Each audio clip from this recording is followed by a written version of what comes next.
आज की कहानी हिंदुस्तान से बाहर की है। आज की कहानी एक सीरियल किलर की है और आज की कहानी एक अजीब सीरियल किलर की है।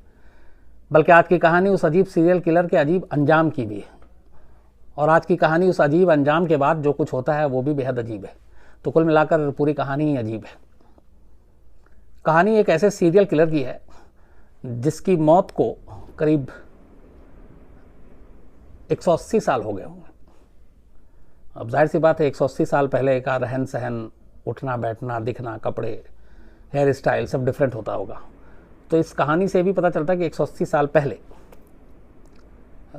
वो सीरियल किलर कैसा दिखता था। और इस बार की इस कहानी के एपिसोड में आपको सीरियल किलर की तस्वीर भी दिखाएंगे।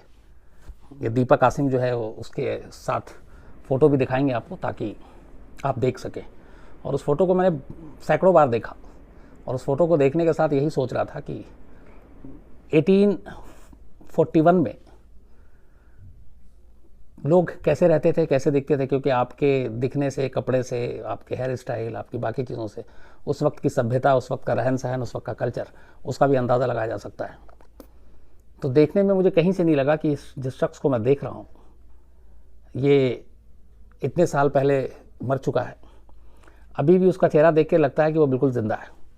हाँ, ये अलग बात है कि एक जार में, एक बॉटल में शीशे के उसका सर रखा हुआ है और बाकायदा जो पेस्ट लगाकर, जो मिस्र और बाकी जगह ममीज़ आप जानते ही है, पुराने ज़माने में मिस्र में एक परंपरा थी, जो जब किसी की मौत होती थी तो उसको दफनाने या जलाने की बजाय मम्मी लगाकर जो लेप है, तो उससे सैकड़ों साल तक उसकी बॉडी को आप प्रिजर्व करके, सुरक्षित करके रख सकते थे।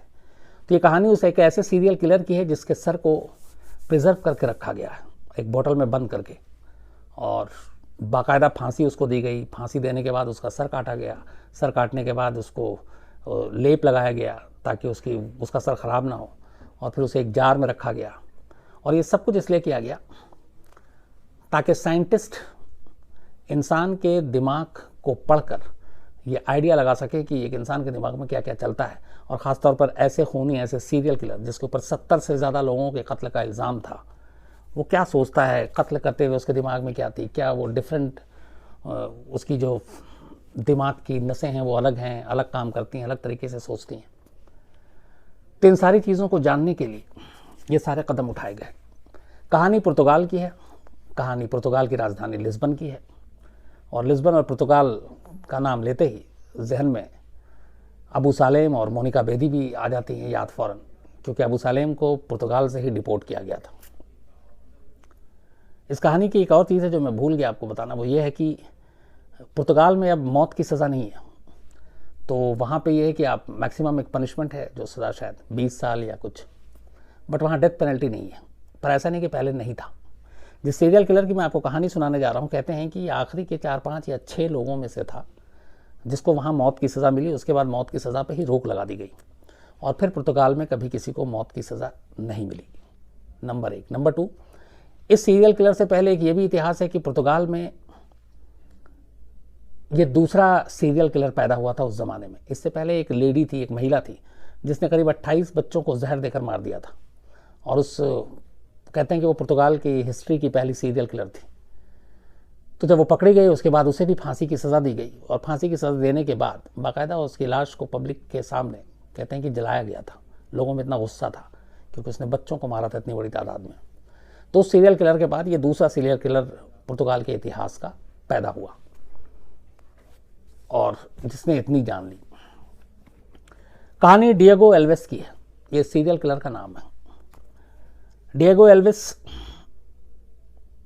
इस्तांबुल कह रहा हूँ मैं, जब पुर्तगाल पहुँचता है और वहाँ पे नौकरी की तलाश इधर उधर करता है, भटकता है और उसे नौकरी नहीं मिलती।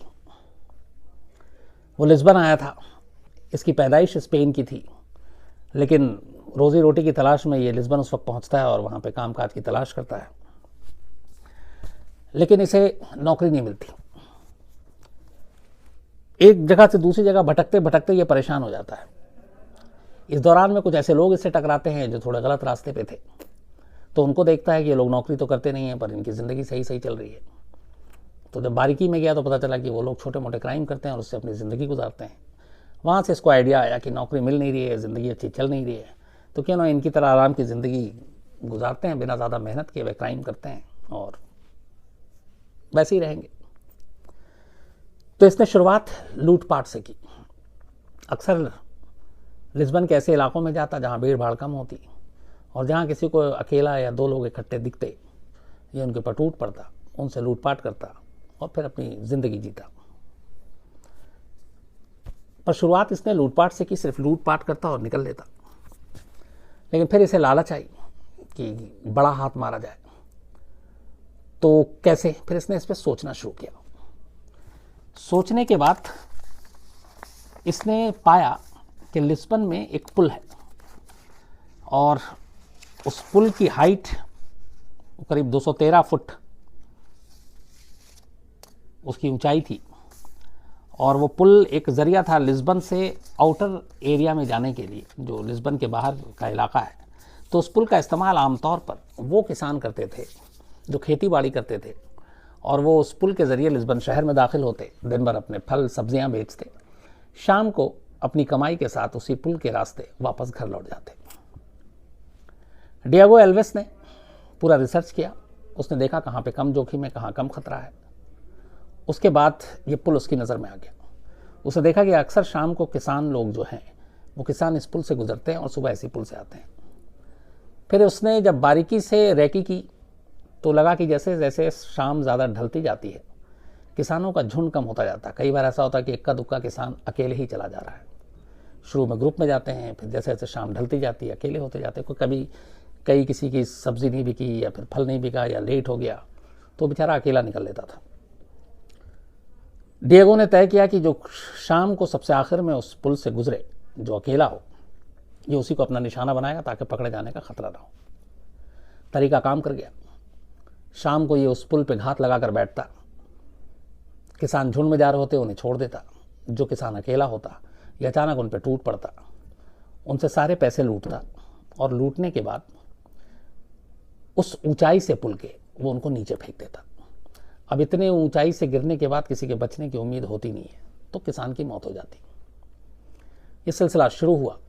धीरे धीरे उसने उस पुल को ही अपना ठिकाना बना लिया। खामोशी से आता, शाम ढले किसी एक किसान को अपना शिकार करता। डिपेंड करता है कि उस किसान के पास से कितने पैसे मिले। अगर वो पैसे उसके लिए कुछ दिन के लिए काफ़ी होते तो वो फिर कुछ दिन आराम से शहर में घूमता, मज़े करता, और जब पैसे ख़त्म हो जाते फिर वो पुल का रुख करता। तो ऐसा नहीं था कि वो हर दिन आता। डिपेंड करता था कि लूटने वाले से उसने कितना लूटा, उस लूट के पैसे से उसका कितने दिन का खर्चा चलेगा, और जब वो खर्चा उसका ख़त्म होने लगता तब फिर ये अगले शिकार की तलाश में उस पुल पे पहुंचता। उसके बाद ये सिलसिला शुरू हो गया।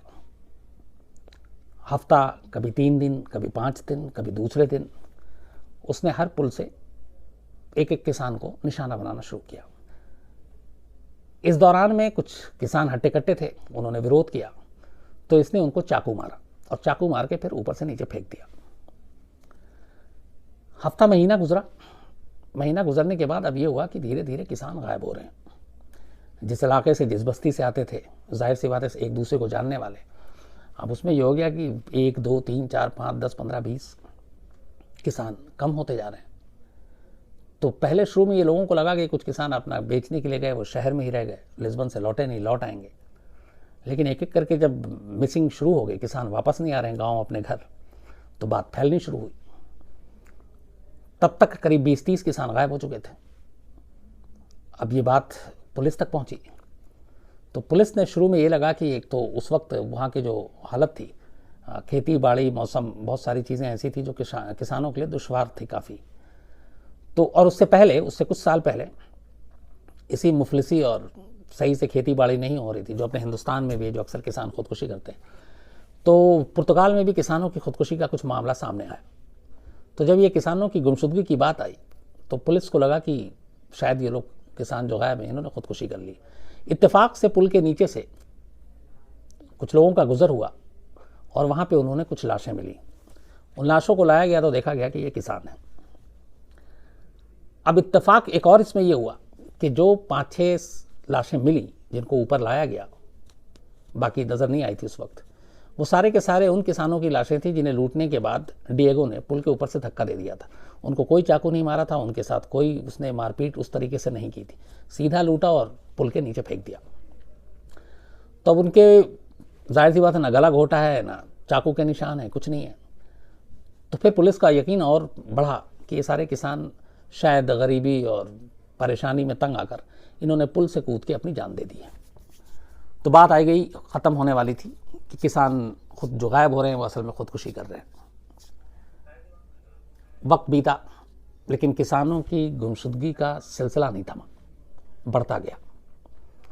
30, 40, 50 हो गया। अब पुलिस को भी फिक्र हुई, क्योंकि इस दौरान में फैमिली से, बाकी लोगों से, किसान के साथियों से भी बातचीत हुई, तो पता चला उसमें से बहुत सारे किसान ऐसे थे जिन्हें कोई फाइनेंशियली प्रॉब्लम नहीं थी, उनका धंधा अच्छा चल रहा था, खेती उनकी अच्छी थी, शहर में उनकी सब्जियाँ और अनाज सब अच्छे से बिक रहे थे। तो फिर वो क्यों खुदकुशी करेंगे? तो फिर अब लाशें भी कम मिली, बाकी कहाँ गई? फिर पुलिस ने फैसला किया कि उस पुल के नीचे की जगह को तलाशी ली जाएगी। और इस दौरान एक और काम किया गया कि प्रशासन से कहकर उस पुल को फॉर द टाइम बिंग बंद करवा दिया गया कि इस पुल से कोई नहीं गुजरेगा, अल्टरनेट रास्ता दे दिया गया। पुल को जब बंद किया गया तो अचानक किसानों की गुमशुदगी का मामला भी बंद हो गया। अब ये बड़ी हैरत की चीज़ थी। फिर पुलिस ने फैसला किया कि पुल के नीचे जाके वो तलाशी लेंगे। इसके बाद पूरे पुल के नीचे के तमाम एरिया, वहाँ पे पानी भी था, नदी भी थी, पत्थर भी थे, उनकी तलाशी ली गई। तलाशी रंग लाई और धीरे धीरे करके किसानों की लाशें मिलनी शुरू हुई, जिनकी तादाद 30, 40, 50। उन लाशों को जब लाया गया तो उनमें से कुछ लाशें ऐसी मिली जिन पे तेज धार चाकुओं के निशान थे। जब वो निशान मिले तो फिर पुलिस की भी आंखें टेढ़ी हुई, लगा कि मामला गड़बड़ है, ये खुदकुशी का नहीं बल्कि कत्ल का मामला है। और इसी के बाद पुलिस ने पहली बार माना कि कोई कातिल है जो किसानों का कत्ल कर रहा है और ये खुदकुशी नहीं कर रहे हैं। पुलिस ने अपने सारे घोड़े खोल दिए उस कातिल तक पहुंचने के लिए, लेकिन कोई कामयाबी हाथ नहीं लगी। इस दौरान में डिएगो एल्वेस को मालूम था और वहाँ की जो शहर में चर्चा भी हो गई थी एक गुमनाम कातिल की, किसान के गायब होने की, किसान की लाशें मिलने की, उनके कत्ल की। तो डिएगो ने तय किया कि पुलिस को चकमा देने के लिए वो कुछ वक्त खामोश रहेगा और कोई क्राइम नहीं करेगा, वरना नज़रों में आ जाएगा। उसे डर था। तो करीब 2 से 3 साल तक ये खामोश रहा, इसने कोई क्राइम नहीं किया। इस दौरान में किसानों की गुमशुदगी, किसानों की मौत, किसानों का कत्ल, सब कुछ थम सा गया, रुक गया। जब ये थम गया, इधर 3 साल ये भी खामोश रहा, फिर सरकार ने कहा कि चलो इस पुल को दोबारा खोल देते हैं, वहाँ पर सिक्योरिटी बढ़ा देते हैं। पुल खुला, सिक्योरिटी बढ़ा दी गई, कोई किसान गायब नहीं हुआ। लेकिन 3 साल के बाद अब डिएगो छटपटाने लगा। उसे मालूम था कि उसकी आमदनी का जरिया एक ही है, क्राइम, लूटपाट। तो वो क्या करे? तो वो अंडरग्राउंड था। इसके बाद फिर उसने तय किया कि अब वो अपने क्राइम का तरीका बदलेगा। उसे लगा कि अकेला मैं अब क्राइम करता रहूँगा तो पकड़ा जाऊँगा और बहुत बड़ी लूट को अंजाम नहीं दे पाऊँगा, उसके लिए गैंग ज़रूरी है। तब उसने 3 साल के बाद क्राइम छोड़ने की बजाय एक नया आइडिया लेकर आया कि बड़े पैमाने पर अब वो क्राइम करेगा। इसके बाद उसने सबसे पहले ऐसे लोगों को शिकार बनाना शुरू किया जो गरीब थे, जिनका थोड़ा सा रुझान क्राइम की तरफ था, जहाँ से शुरू में इसको प्रेरणा मिली थी उस शहर के। तो इसने अपने बारे में कुछ नहीं बताया कि इसका पास्ट क्या था, उन किसानों का असल में सीरियल किलर यही था, बट ये कि लूटपाट करते हैं। और धीरे धीरे कुछ गरीब, ज़रूरतमंद और जो सोच से क्रिमिनल थे उनको इकट्ठा किया और उनके साथ मिलकर इसने गैंग बनाया। थोड़ी बहुत लिस्बन में लूटपाट की, पैसे जमा किए और फिर उस गैंग के लिए हथियार खरीदे। क्यों? क्योंकि उसे मालूम था कि अब गैंग बनने के बाद पुलिस से भी आमना सामना होगा और बड़े क्राइम को अंजाम देंगे तो पुलिस का भी मुकाबला करना है, तो उसके लिए हथियार खरीदा गया। इसके बाद उसने अब पुल और किसान छोड़कर लिस्बन के रईस लोगों की बस्तियों में क्राइम करना शुरू किया। ये किसी भी रैकी करता पता चल जाता किस किस घर में कौन अमीर लोग हैं, कितने लोग हैं, वहाँ घुसना, क्राइम करना कितना आसान है, ख़तरा तो नहीं है।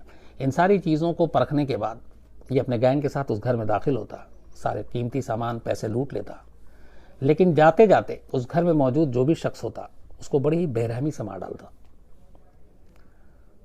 तो 3-3.5 साल पहले तक पूरा लिस्बन किसानों की गुमशुदगी और मौत को लेकर परेशान। 3-3.5 साल बाद अचानक अब शहर के अंदर क्राइम की वारदात बढ़ने लगी। पुलिस परेशान कि क्या करे। और इस दौरान में पुलिस सोचती रही तब तक लगातार शहर के अमीरों के घर पे हमले होते रहे और ये उन्हें मारता रहा और लूटता रहा। ये सिलसिला भी चलता रहा। पुलिस वैसे ही हाथ खाली जैसे किसानों के मामले में।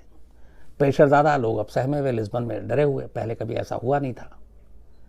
पुलिस ने अपने सारे मुखबिर, जासूस सब पूरे फील्ड में उतार दिए, लेकिन कामयाबी नहीं मिल रही थी। इसी दौरान में लिस्बन के एक बहुत मशहूर डॉक्टर थे और बहुत ही रईस अमीर, वो एक रईसों की बस्ती में रहते थे। डिएगो ने उस डॉक्टर को अपना निशाना बनाने का फैसला किया।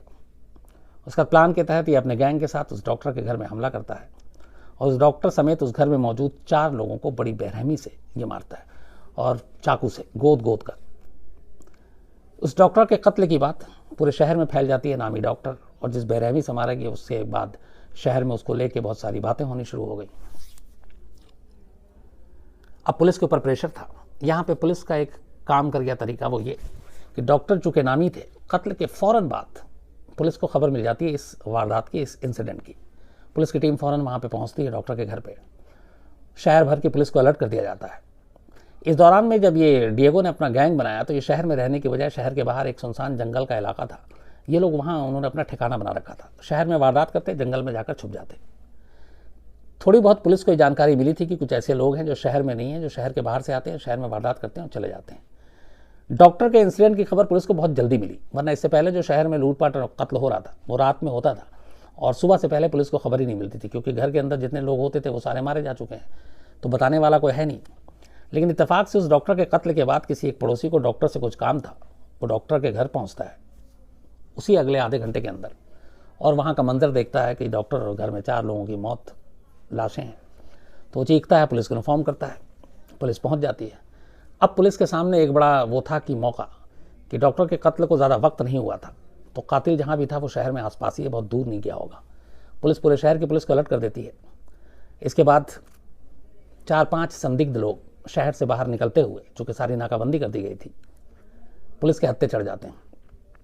पुलिस उनको पकड़ती है, सख्ती से पूछताछ होती है, तो फिर वो अपना जुर्म कबूल कर लेते हैं कि डॉक्टर का कत्ल उन्होंने नहीं किया। उनमें जो सबसे खामोश और चुपचाप खड़ा हुआ था वो डिएगो एल्वेस था, जो सीरियल किलर था। तो पुलिस बाकी लोगों से बात करती है, उनका हिस्ट्री खंगालती है, तो पता चलता है कि ये सब हाल के छोटे मोटे क्रिमिनल थे। और अभी फिर बातचीत में पता चल जाता है कि इनके गैंग का सरदार कौन है, तो वो डिएगो एल्वेस निकलता है। डिएगो एल्वेस की पुलिस फिर रिकॉर्ड निकालती है, तो उसका रिकॉर्ड ही मिसिंग।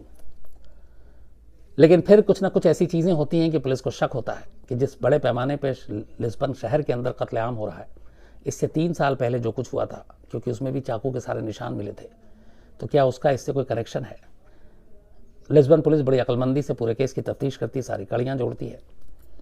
उसके बाद डिएगो से पूछताछ होती है और डिएगो एल्विस अपना जुर्म कबूल कर लेता है। जब वो जुर्म कबूल करता है तो कहता है कि 70 के बाद शायद उसे उसकी गिनती याद नहीं है, तो 70 लोगों का उसने कत्ल किया था। बोला ऊपर भी हो सकता है, और कितना ऊपर एग्जैक्ट याद नहीं है, लेकिन 70 प्लस उसने माना। जब ये बात सामने आई, पूरा लिस्बन, पूरा पुर्तगाल सन्न रह गया, क्योंकि पुर्तगाल की हिस्ट्री में इतना बड़ा सीरियल किलर जिसने 70 से ज़्यादा लोगों को अकेले मारा, कोई दूसरी मिसाल थी नहीं। इसको लेके बहुत हंगामा हुआ, लोगों में गुस्सा था और कहा गया कि इसको सख्त से सख्त सज़ा दी जाए। कोर्ट ने फ़ौरन आनन फानन में मुकदमे की कार्रवाई शुरू की। फरवरी 1841 में अदालत ने सज़ा सुनाई डिएगो एल्विस को सज़ाए मौत, और उस वक्त पुर्तगाल में सज़ाए मौत फांसी दे के दी जाती थी।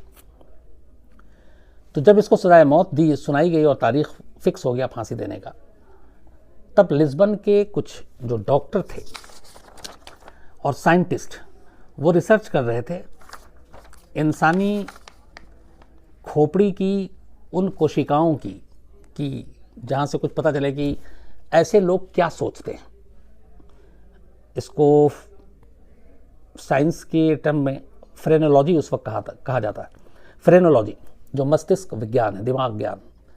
तो वो कर रहे थे कि ऐसे लोग जैसे सीरियल किलर होते हैं, इनके दिमाग में चलता क्या है, ये क्यों आम इंसानों से अलग होते हैं, एक इंसान दूसरे इंसान का कत्ल कैसे कर सकता है, इतनी बड़ी तादाद में कैसे कर सकता है।